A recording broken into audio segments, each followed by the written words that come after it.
Pemahaman tentang jenis-jenis sumber data. Tujuan pembelajaran, peserta didik memahami berbagai jenis sumber data seperti data primer, data sekunder, serta bagaimana dan kapan masing-masing jenis data tersebut kita gunakan. Pengertian sumber data. Sumber data adalah asal atau tempat dari mana data diperoleh untuk tujuan penelitian, analisis, atau pengambilan sebuah keputusan. Jenis-jenis sumber data. Yang pertama ada data primer. Data primer adalah data yang dikumpulkan secara langsung dari sumbernya oleh panitia atau individu yang melakukan penelitian.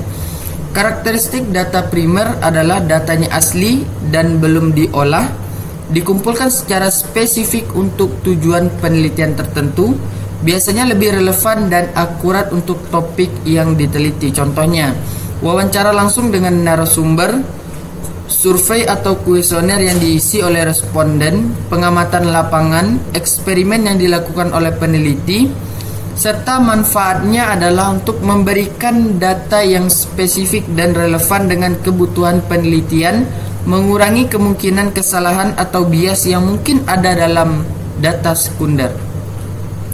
Yang kedua ada data sekunder. Data sekunder adalah data yang telah dikumpulkan oleh pihak lain dan biasanya telah diolah atau dipublikasikan. Karakteristiknya, data yang sudah tersedia dan dikumpulkan untuk tujuan selain penelitian saat ini. Yang kedua, lebih mudah dan cepat diakses dibandingkan data primer. Bisa kurang relevan atau tidak sesuai dengan kebutuhan spesifik penelitian. Contohnya, buku, artikel, jurnal, dan lain-lain. Data statistik dari lembaga pemerintah atau organisasi. Berikutnya berupa laporan tahunan dari perusahaan, arsip atau dokumen sejarah. Manfaat dari data sekunder ini adalah menghemat waktu dan biaya karena data sudah tersedia, menyediakan data dari berbagai sumber dan perspektif lainnya.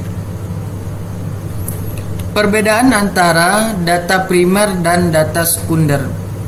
Aspek yang pertama yaitu sumbernya. Data primer bersumber atau dikumpulkan langsung dari sumber oleh peneliti, sedangkan data sekunder dikumpulkan oleh pihak lain. Tujuan pengumpulan data primer spesifik untuk penelitian saat ini, sedangkan data sekunder dikumpulkan untuk tujuan lain. Waktu dan biaya. Data primer lebih hemat waktu atau lebih banyak waktu dan biaya, sedangkan data sekunder lebih hemat waktu dan biaya.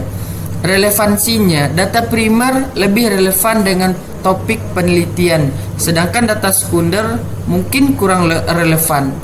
Contohnya, data primer itu wawancara, survei, pengamatan, eksperimen, dan lain-lain, sedangkan data sekunder contohnya buku, artikel, laporan, data statistik, dan lain-lain. Kapan kita menggunakan data primer dan kapan kita menggunakan data sekunder? Yang pertama, penggunaan data primer. Ketika data spesifik yang dibutuhkan tidak tersedia dari sumber lain. Ketika peneliti membutuhkan data yang terbaru dan paling relevan. Yang ketiga, ketika ingin memastikan keakuratan dan relevansi data. Lalu, kapan pula kita menggunakan data sekunder? Yang pertama, ketika waktu dan sumber daya terbatas. Yang kedua, ketika penelitian memerlukan data tambahan untuk mendukung data primer. Yang ketiga, ketika ingin mendapatkan gambaran umum atau tren dari data yang sudah ada. Contoh kasus dan soalnya. Yang pertama, meneliti kepuasan pelanggan di sebuah restoran. Data primernya, survei atau kuesioner yang diisi oleh pelanggan tentang pengalaman mereka. Wawancara langsung dengan pelanggan untuk mendapatkan umpan balik yang lebih mendalam. Pengamatan terhadap perilaku pelanggan di restoran. Sedangkan data sekundernya, ulasan atau rating restoran di situs web seperti TripAdvisor, Google Review, dan lain-lain.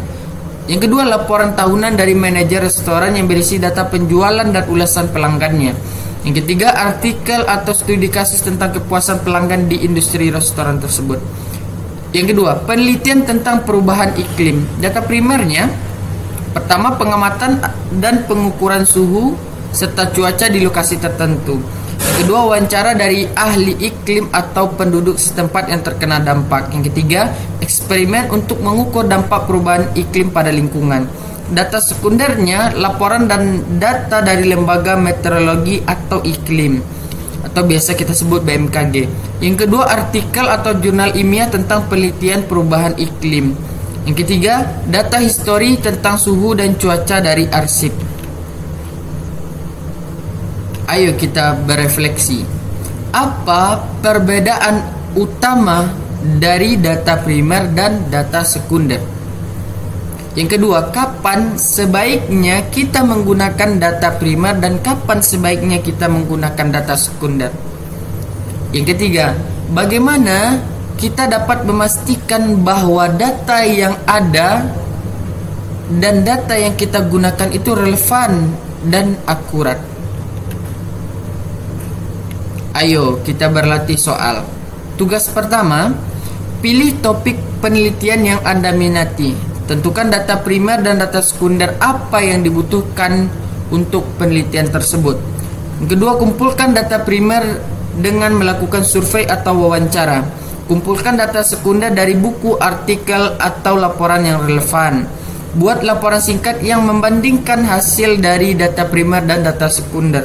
Yang kedua, lakukan pengamatan. Tugas keduanya, lakukan pengamatan langsung di lingkungan sekolah atau masyarakat untuk mengumpulkan data primer tentang suatu masalah atau fenomena. Temukan data sekunder yang mendukung pengamatan Anda dari sumber terpercaya seperti jurnal, buku, atau laporan. Ketiga, tulis laporan yang mencakup analisis data primer dan sekunder serta simpulkan dari penelitian Anda tersebut. Kesimpulannya seperti apa? Terima kasih.